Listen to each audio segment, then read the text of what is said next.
All right, let's dive in. Today we're looking into something that a lot of you have been searching: DEI. Diversity, equity, and inclusion. Yeah. Exactly. Yeah. You've been sending in so many searches, especially anything to do with like government policies and the Trump administration. It looks like lots of questions about executive orders and like what kind of impact different political changes have had. Yeah. It's really clear that this is something that you're all trying to like wrap your heads around. And honestly, I don't blame you. Right. DEI is a hot topic pretty much everywhere right now. It is. Oh, yeah. I mean, it's so woven into all of these conversations that we're having about, workplaces, education, and of course, government.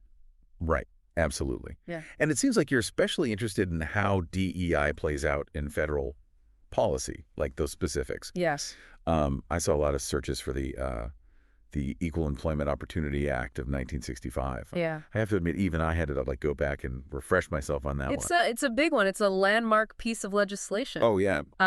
But basically, the EEO Act was a really major step toward preventing discrimination in the workplace. Okay. And it basically says that you can't discriminate based on race, color, religion, sex, or national origin when it comes to things like hiring, promotions, any other employment terms, really. So at least in theory, it makes things more fair. Yeah, level the playing field. Exactly. Level the playing field. Okay. So now you had some really interesting notes about how this connects back to the Civil Rights Act of 1964. Right. I'm guessing they're not like totally separate issues. Oh, definitely not. Think of them as like two sides of the same coin, Okay. The Civil Rights Act was addressing discrimination in a much like broader societal context. Okay. But then the EEO Act was focusing on the workplace specifically. Gotcha. But they build on each other. I mean, it's really fascinating how they do that, and it set the stage for everything that we talk about now with DEI. Yeah, that makes total sense. Yeah. Okay, so speaking of building on those foundations, you also searched a lot for Executive Order 111246. Yeah. So what is that one all about?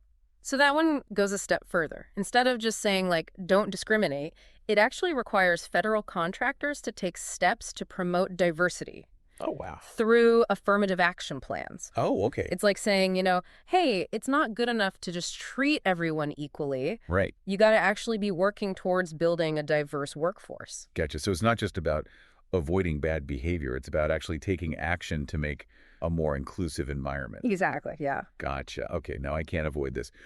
There were a lot of searches about whether Trump revoked any of these acts, Yeah. especially the EEO Act. See? That's a really common question. Yeah. But no, Okay. President Trump did put into place some executive orders related to like DEI training in the federal government. Oh, okay. We can talk about those if you want. Yeah. Let's get into that. But no, he did not undo the Equal Employment Opportunity Act or Executive Order 11246. So those are still in place. Okay, so the foundation's there, but like you said, there have been shifts. Yeah.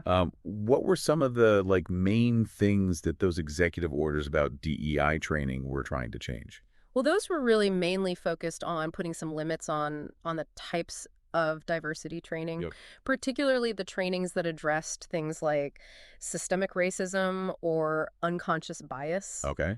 The argument there was that these types of training could be divisive Oh, cool. or promote a sense of, guilt or blame. Interesting. So even though those core laws are still there, it sounds like there's still a lot of debate about how DEI is used, especially in the government. Yeah, absolutely. There's a lot of back and forth on that. And Yeah. that's, it's reflected in the searches, too. That's true. There was a lot of curiosity about like how many DEI employees there are in the federal government. Yeah.